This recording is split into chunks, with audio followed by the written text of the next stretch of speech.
आपने कई बार देखा होगा कि गणेश जी की पूजा करते समय एक खास प्रकार की घास, जिसे हम दूर्वा कहते हैं, का उपयोग किया जाता है। यह दूर्वा 3 पत्तियों वाली हरी घास होती है, जिसे हम श्रद्धा के साथ लाल कलावा में बांधकर गणेश जी को अर्पित करते हैं। लेकिन क्या आपने कभी सोचा है कि इस दूर्वा का गणेश जी के साथ इतना गहरा संबंध क्यों है? इसके पीछे एक बहुत ही रोचक और प्राचीन कहानी छिपी है। यह कहानी हमें बताती है कि कैसे दूर्वा ने भगवान गणेश की रक्षा की थी और तब से गणेश जी को दूर्वा अत्यंत प्रिय हो गई। तो कहानी कुछ इस प्रकार है। प्राचीन काल में जब धरती पर राक्षसों का आतंक छाया हुआ था, तब देवताओं और मनुष्यों के लिए जीवन कठिन हो गया था। हर और अधर्म और भय का माहौल था। इन राक्षसों में से एक राक्षस था अनलासुर। अनलासुर का नाम सुनते ही लोग डर के मारे थरथराने लगते थे। वह इतना शक्तिशाली और क्रूर था कि जहाँ जाता वहाँ विनाश और तबाही मच जाती थी। उसकी अग्नि समान क्रोध और हिंसा से देवता भी त्रस्त हो गए थे। अनलासुर के अत्याचारों से परेशान होकर देवताओं ने निर्णय लिया कि वे इस समस्या का समाधान भगवान शिव से पूछेंगे। सभी देवगण भगवान शिव के पास पहुँचे और उनसे प्रार्थना की, हे महादेव, हमें इस राक्षस से बचाइए। यह पूरे संसार को नष्ट कर देगा। भगवान शिव ने देवताओं की समस्या सुनी और गहन चिंतन किया।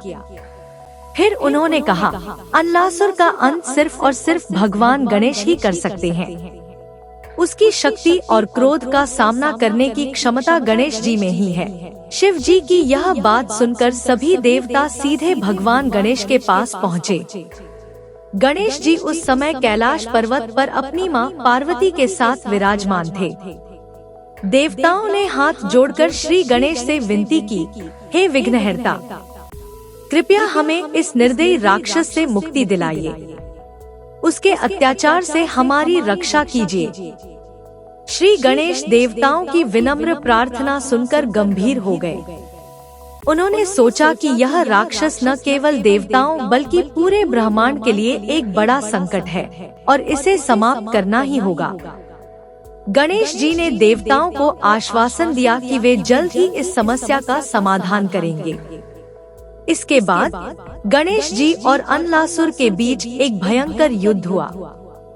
अनलासुर की अग्नि समान दृष्टि और उसकी राक्षसी शक्तियों के बावजूद गणेश जी पूरी शक्ति और धैर्य के साथ उससे लड़ते रहे। अनलासुर के हमले इतने भयावह थे कि धरती कांप उठी, पहाड़ हिलने लगे और आसमान में बिजली चमकने लगी। यह युद्ध कई दिनों तक चला, लेकिन अंततः गणेश जी ने अपनी अनंत शक्ति का प्रयोग किया और क्रोधित होकर अनलासुर को निगल लिया। अनलासुर के अंत के साथ ही संसार में शांति तो आ गई, लेकिन गणेश जी को एक नई समस्या का सामना करना पड़ा। अनलासुर को निगलने के बाद गणेश जी के पेट में भयंकर जलन होने लगी। यह जलन इतनी तीव्र थी कि गणेश जी बेचैन हो गए। देवता और ऋषिमुनि सभी चिंतित हो गए। वे सभी गणेश जी की सहायता के लिए उपाय खोजने लगे। किसी ने जड़ी बूटियों का प्रयोग किया तो किसी ने मंत्रों का जाप किया, लेकिन कोई भी उपाय गणेश जी की पेट की जलन को शांत नहीं कर पाया। तब कश्यप ऋषि को एक उपाय सूझा। उन्होंने कहा, भगवान गणेश, आपके पेट की जलन को केवल दूर्वा ही शांत कर सकती है। दूर्वा शीतलता और शांति का प्रतीक है और इसकी तासीर से आपकी पीड़ा समाप्त हो जाएगी। फिर कश्यप ऋषि ने 21 गांठ दूर्वा की भगवान गणेश को अर्पित की और उन्हें खाने के लिए कहा। जैसे ही गणेश जी ने दूर्वा का सेवन किया, उनके पेट की जलन धीरे धीरे शांत होने लगी। दूर्वा के शीतल गुणों ने गणेश जी को तुरंत राहत दी। गणेश जी इस अद्भुत चमत्कार से बहुत प्रसन्न हुए और सभी देवताओं के सामने घोषणा की, आज से जो कोई भी मेरी पूजा में दूर्वा चढ़ाएगा, उसकी सारी मनोकामनाएं पूर्ण होंगी। दूर्वा मेरे लिए सबसे प्रिय वस्तु होगी और जो मुझे श्रद्धा के साथ दूर्वा अर्पित करेगा, उसे जीवन में कभी किसी संकट का सामना नहीं करना पड़ेगा। तब से लेकर आज तक गणेश जी की पूजा में दूर्वा का विशेष महत्व है। यह केवल एक साधारण घास नहीं है, बल्कि एक दिव्य प्रतीक है जो भगवान गणेश के प्रति हमारी श्रद्धा और भक्ति को दर्शाता है।